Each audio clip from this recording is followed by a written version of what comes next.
Bonjour, donc je vais vous présenter aujourd'hui Winbiz Payment Reverse. Donc en fait qui est une extension de la liaison entre Winbiz et PrestaShop qui permet justement de transférer et de mettre à jour l'état de la commande PrestaShop en fonction de si on a reçu un paiement dans Winbiz. Donc le but étant de synchroniser l'ensemble.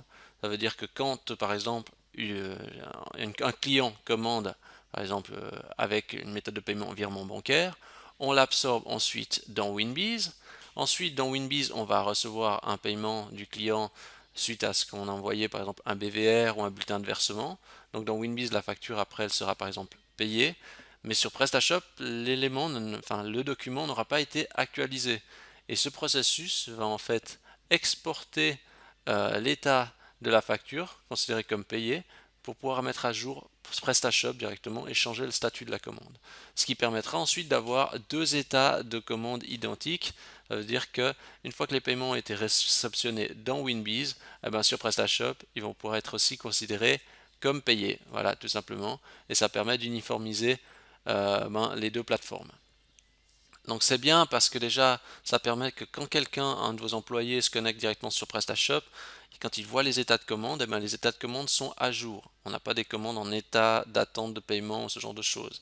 Donc ça permet d'avoir quelque chose de propre et à jour et donc forcément depuis PrestaShop beaucoup plus pratique.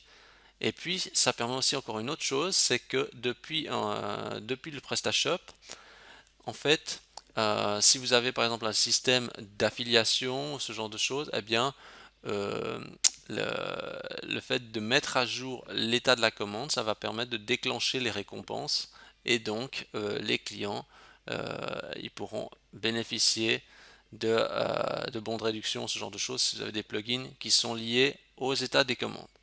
Voilà, bah, je crois qu'on a fait le tour. On va y aller et rien de tel qu'une petite démonstration live pour voir le fonctionnement. Donc c'est parti. Donc la première chose que je vais faire, c'est que je vais aller sur le PrestaShop et je vais passer une commande avec un produit comme si j'étais un client. Donc j'achète une imprimante, je passe la commande et je vais choisir l'option virement bancaire. Voilà, c'est parfait, là j'ai passé ma commande. Donc on regarde dans le back-office, une nouvelle commande en attente de virement bancaire. Voilà. Dans le PrestaShop, dans le Winbiz, pardon, je vais en fait dans la partie e-commerce, je fais une récupération. Donc ça c'est le connecteur standard. Donc il faut que ce connecteur soit en place, hein, bien sûr. Donc là j'ai fait la récupération de ma facture numéro 17. Vous voyez, elle a apparu ici dans le système à 126,57. Et donc là la facture est actuellement ouverte. D'ailleurs on doit le voir, ici elle est ouverte. Donc imaginons que maintenant j'ai envoyé la facture au client, le client la paye d'un moyen ou par un autre, donc par BVR ou par bulletin de versement ou par exemple. Donc là je fais juste mon paiement, donc je fais comme si la facture maintenant était payée. Donc là vous voyez la facture est considérée comme payée, mais sur le PrestaShop, ben, on voit c'est toujours en attente de virement bancaire, puisqu'il n'y a pas de communication entre les deux. Pour établir la communication entre les deux systèmes, c'est assez simple.